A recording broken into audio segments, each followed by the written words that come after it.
I'm really excited to have you here on my channel. In this series, we'll be building a bank application using microservices, and I'll guide you through it step by step. We're starting with the account microservice, where we'll dive into creating accounts, updating details, and retrieving all the account info you need. It's going to be a fun and informative journey, so let's get started together.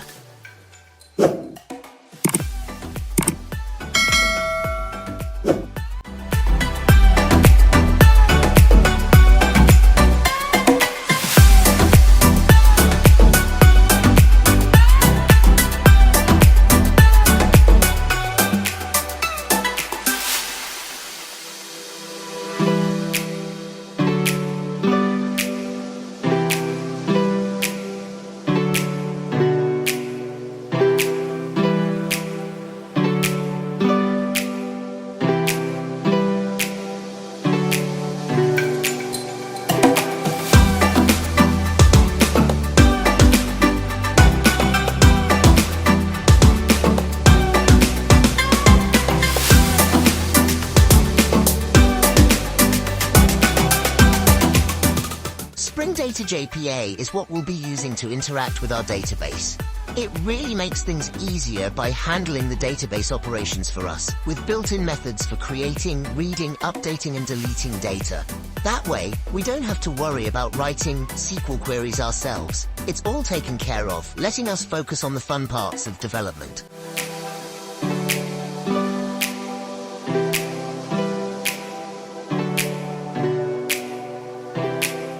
H2 database. We're going to use H2 for now because it's lightweight, super easy to set up, and perfect for quick testing and development. Later on, when we need something more powerful, we can easily switch over to a robust database like MySQL. It's all about keeping things simple to start.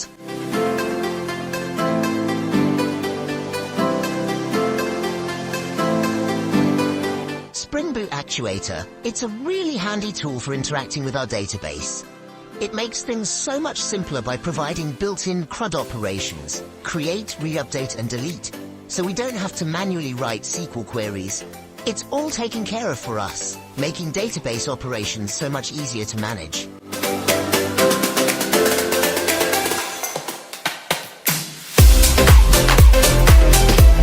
Spring Boot DevTools speeds up development by enabling automatic restarts and live reloading. So when we update the code, the app refreshes automatically, no manual restarts needed, making development much faster.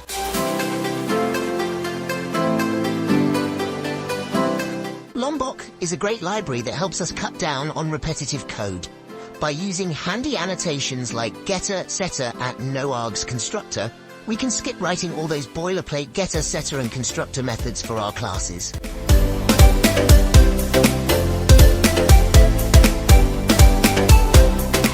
Validation. This is super important for adding validation to our project. It ensures that the user's input, like account details, meets certain criteria.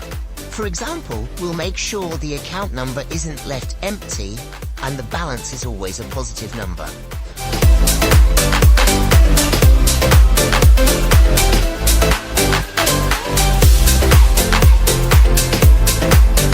Now just click on Generate to download the project.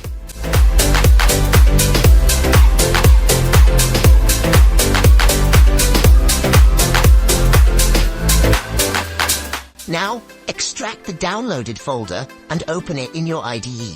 You can use any IDE that supports Spring projects, such as IntelliJ or Spring Tool Suite.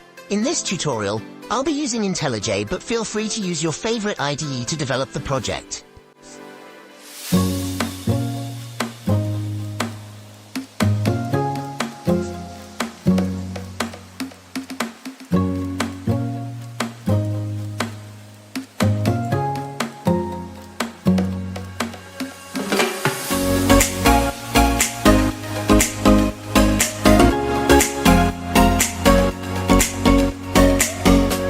I've replaced the application.properties file with an application.yml file, and you might wonder why. The application.yml format is more structured and easier to read, especially with complex configurations. It uses indentation for hierarchy, making it cleaner and more organized, ideal for microservices. For more details on the differences, check out our blog post linked in the description. In this application.yml file, we're configuring our server and data source settings. The server is set to run on port 8080.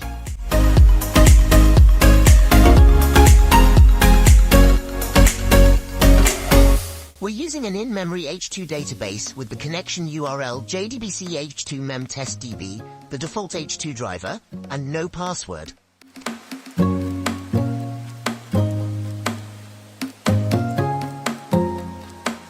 The H2 console is enabled, allowing us to access the H2 database console in the browser. For JPA, we're setting the Hibernate dialect to H2 dialect and enabling DDL auto update, which auto updates the database schema. Additionally, show SQL true will log SQL queries to the console. This setup is perfect for local development and testing.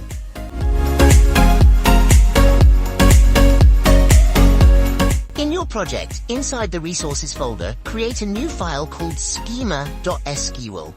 Write SQL queries in this file to define the necessary tables for the account microservice, such as the accounts table.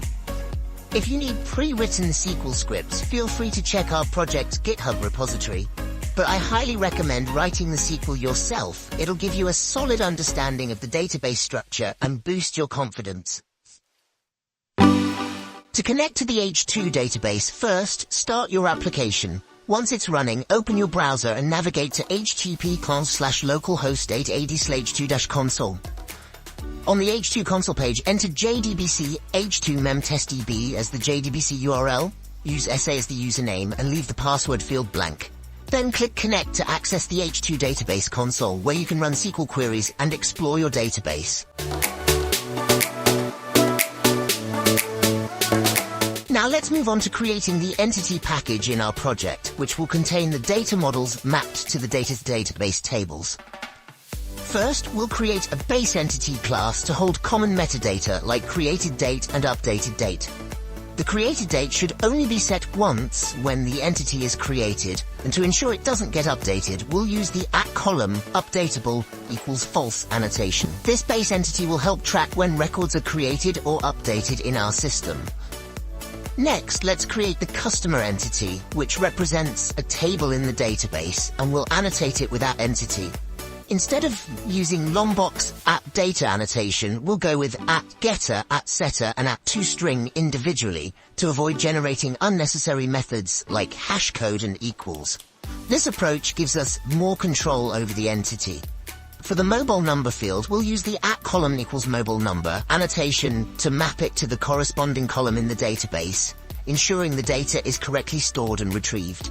Let's go ahead and create the customer entity with these specific annotations. Next, let's create the account entity class.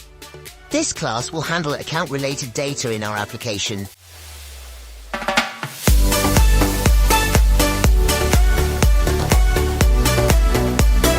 @entity. This annotation is used to mark a class as a JPA entity, meaning it represents a table in the database. Each instance of the class corresponds to a row in the table. @data. This is a Lombok annotation that automatically generates getter and setter methods, as well as toString, equals, and hashcode methods. It simplifies your code by reducing boilerplate for common methods. We have 4 fields in the entity: customer ID, account number, account type, and branch address. These fields are mapped to the corresponding columns in our database using JPA annotations. The @column annotation is used to map a field in your Java class to a specific column in the database. It gives you control over the column name and other properties. Example: for @column name equals customer ID, this annotation tells JPA that the field in your class should be mapped to a column named customer ID in the database. This is useful when the database column name is different from the field name in your class. The @ID annotation is used to mark a field as the primary key of an entity. It ensures that this field uniquely identifies each record in the database table.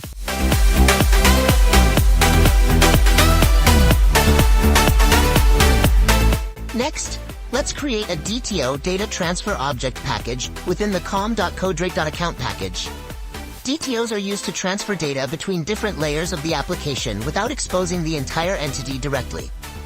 Inside this new DTO package, we'll create two classes, Customer DTO and Account DTO. These classes will hold only the necessary fields that we want to pass between layers, making data transfer more efficient and secure. By using DTOs, we simplify our data flow and keep the application structure clean and organized. Now let's add the fields for our Customer DTO class. We'll start with name, which will store the customer's name. Then email for the customer's email address. Next, we have mobile number to store their contact number. Finally, we'll include Accounts DTO, which will link the customer to their account details using the Accounts DTO class. These fields will allow us to transfer customer-related data between different layers of our application.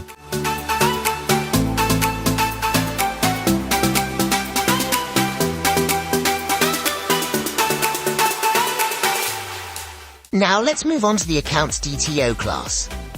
We'll add three fields here. Account number, this will store the unique account number. Account type, to indicate whether it's a savings account, checking account, or any other type. And lastly, branch address, which will hold the address of the branch. This Accounts DTO class will help us manage and transfer account-related information efficiently across our application. Now let's create two important classes, Response DTO and Error Response DTO.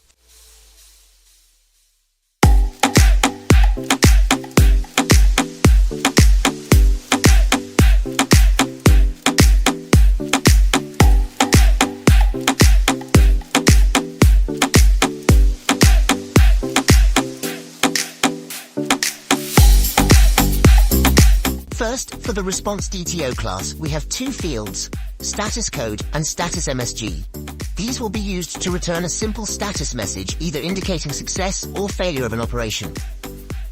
The Error Response DTO class is a data transfer object, DTO, designed to encapsulate error details in an API response.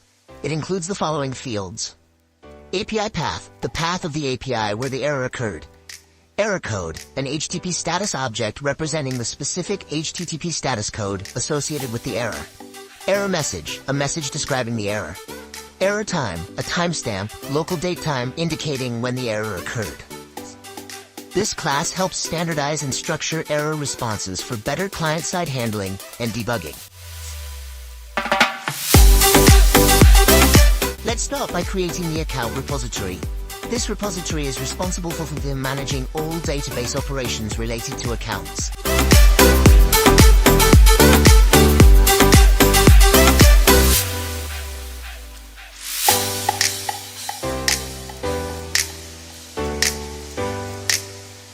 By extending JPA repository, we gain access to common database operations like saving, finding, updating, and deleting accounts without writing manual SQL queries. Here's what we're doing in the account repository, which Spring will manage. By extending JPA repository accounts long, we inherit several useful methods to interact with the database. The accounts class represents the entity we are working with, and long is the data type for the primary key, the ID. Now let's take a look at the custom method, optional customer find by mobile number, string mobile number, that we've added to the customer repository. This method allows us to search for a customer by their mobile number. It returns an optional customer, which means if a customer with the given mobile number is found, it will return the customer's details. If not, it returns an empty result. Since this method follows Spring Data JPA naming conventions, we don't need to write any SQL queries. It automatically translates into the appropriate query under the hood. This makes it easy to search for customers using just their mobile number. We use the @repository annotation to let Spring know that this interface is a repository component. Next, let's create the customer repository. This repository will handle all the database operations related to customers. Just like the account repository, by extending JPA repository, we can use built-in methods for basic CRUD operations, such as saving, updating, deleting, and fetching customer data from the database. Here's what we'll do in the customer repository. We'll use the @repository annotation to mark this as a repository component. The interface will extend JPA repository customer long, where customer is the entity class, and long is the data type for the primary key, which is the ID.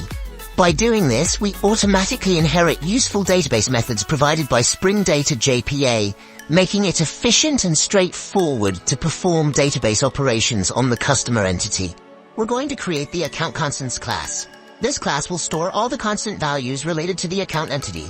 These constants are values that remain the same throughout the application, such as predefined account types, status codes, or default settings. By organizing these values into a separate class, we make them easier to maintain and reuse across the application. This approach also helps keep our code clean and avoids hard-coding the same values multiple times throughout the codebase, improving overall readability and consistency. Now let's take a look at the accounts constants class we've created. This class contains all the constant values related to the account entity, ensuring that important values are centralized and easy to maintain. To prevent instantiation, we've made the constructor private. Inside the class, we've defined several constants. Savings, which is used to represent the type of account.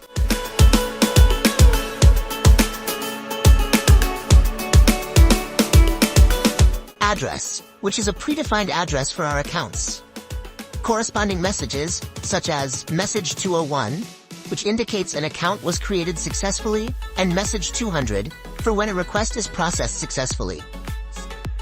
We've also added error messages like message 47 and score update and message 417 to score delete, which are used when an update or delete operation fails. By using this constants class, we avoid hard-coding these values throughout the application, making the code cleaner, easier to maintain, and more consistent. Now let's create the controller package and the account controller class. The controller layer in a Spring Boot application is responsible for handling incoming HTTP requests and routing them to the appropriate service methods. Let's break down what each part of the account controller does. First, we have the @REST controller annotation. This is a combination of @controller and @response-body, meaning this class handles HTTP requests and automatically serializes the response into JSON format, making it a RESTful controller. Next, we use @request mapping path =/API produces media type.application JSON value. This maps the controller to handle all requests starting with /API and ensures that the responses are always in JSON format, which is typical for REST APIs. Now let's dive into the create account method inside our account controller. The method signature public response entity response DTO create account request body customer DTO accepts a customer DTO object from the request body. The @request body annotation is used to bind the incoming JSON data to this customer DTO object, making it easy to capture and work with the incoming data in a structured format. For the response, we use response entity.status HTTP status.created, which sets the HTTP status to 201 created, indicating that the account creation was successful. We then return a response DTO object in the response body, which includes a status code 201 and a success message. Both of these are pulled from the accounts constants class, ensuring that the response is consistent with other responses in the API. At the end of the method, we successfully create a new account and return a structured success message confirming the creation. Finally, let's discuss the @post mapping /create annotation. This annotation maps the method to handle post requests sent to the /create endpoint, which is typically used to create new resources, such as accounts. This ensures that any request to API/create will trigger the create account method. Now that we've created our controller method, let's test it using Postman. Postman is a powerful tool that allows us to simulate HTTP requests to our API and check the responses.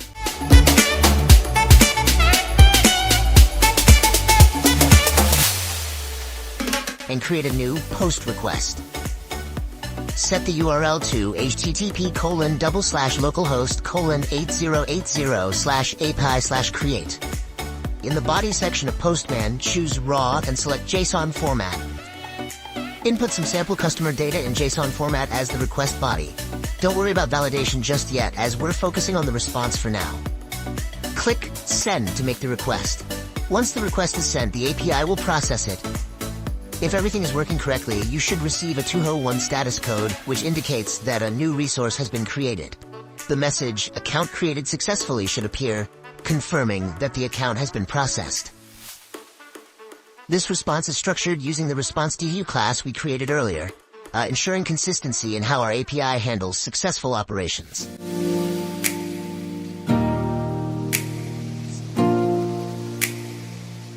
Now that you've successfully tested the create account method in Postman and confirmed it's working, we're ready for the next steps. In the next video, we'll explore how to create a mapper class and ensure that we handle exceptions correctly in our application. The mapper class will be essential for converting data between DTOs and entity objects, keeping our layers clean and well separated. We'll also dive deep into exception handling, ensuring our application responds with clear, meaningful error messages when something goes wrong. This is key to building a robust API that provides helpful feedback to users and developers alike. So, stay tuned, and in the next video, I'll guide you through these steps in detail.